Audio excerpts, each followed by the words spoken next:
दंडित नहीं होने चाहिए? बिल्कुल दंडित होने चाहिए। देखो, आपने बहुत अच्छी बात बताई कि नौकरशाह अगर सरकार की बात नहीं मान रहा है तो वजह क्या है। मैं एक बात आपको याद दिलाना चाहता हूं, मैं जब जब भी इस स्टूडियो में आता हूं, मेरी जुबान पे एक शब्द रहता है, इकबाल। कि सरकार का इकबाल नहीं है, सरकार चलती है डर से, सरकार चलती है मुखिया के संदेश से कि इस प्रदेश का मुखिया या इस प्रदेश की मुखिया क्या संदेश दे रही है प्रदेश में, उस संदेश से पूरा शासन चलता है, पूरी सरकार चलती है।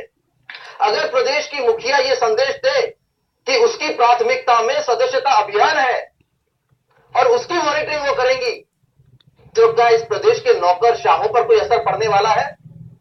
इस प्रदेश के नौकरशाहों को बिल्कुल इस बात का डर नहीं है कि सरकार के आदेश हैं और उन आदेशों की पालना होनी चाहिए।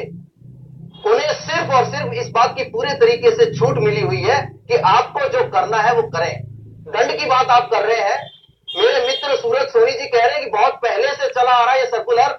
मैं इनकी जानकारी बढ़ाना चाहता हूं कि इस प्रदेश में 2011 में तत्कालीन मुख्यमंत्री अशोक गहलोत की कैबिनेट ने इस प्रस्ताव को पारित किया था। स्वयं मुख्यमंत्री और प्रदेश के मंत्रियों की संपत्ति को सार्वजनिक करने के बाद तमाम आरएएस और आईपीएस आईएफएस अधिकारियों की संपत्ति सार्वजनिक करने का प्रस्ताव पारित किया। और इतना ही नहीं, 42,000 राजपत्रित अधिकारियों की संपत्ति सार्वजनिक की जानी थी। और उसी सर्कुलर में यह स्पष्ट किया कि अगर ये काम नहीं किया तो ना तो प्रमोशन दिया जाएगा और साथ ही विजिलेंस क्लियरेंस जो होती है वो भी रोक दी जाएगी। तो ये प्रदेश की सरकार जब इन तमाम चीजों से वास्ता ही नहीं रखती है, तो क्या नौकरशाह इस चीज को समझने का प्रयास करेंगे? सीधे तौर पर सवाल उठता है इस प्रदेश की मुखिया की मंशा पर। एक तरफ बात करते हैं पारदर्शिता की और भ्रष्टाचार रोकने की, चाहे वो देश के प्रधानमंत्री हो या इस प्रदेश की मुखिया हो, क्या इस प्रकार से भ्रष्टाचार और पारदर्शिता पर ये नकेल लगाएंगे? क्या ऐसे पारदर्शिता होगी कि अभी तक ये लोग अपनी संपत्ति को सार्वजनिक नहीं कर रहे? आपने ठीक कहा, कुछ नहीं बहुत कुछ ऐसा है जिसकी वजह से ये सार्वजनिक नहीं करना चाहते हैं।